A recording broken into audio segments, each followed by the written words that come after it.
පුත්තලම සහ අනුරාධපුර මාර්ගයේ කලාඔය ආශ්‍රිතව බස් රථයක සිරවී සිටියදී අසල තිබූ නිවසක වහලයක් මත රඳවා සිටි මගීන් 67 දෙනාම බේරාගෙන තිබෙනවා.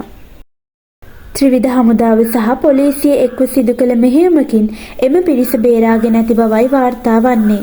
බේරාගත් පිරිස අතර විදේශ ජාතික කාන්තාවක්ද සිටින බවයි සඳහන් වන්නේ.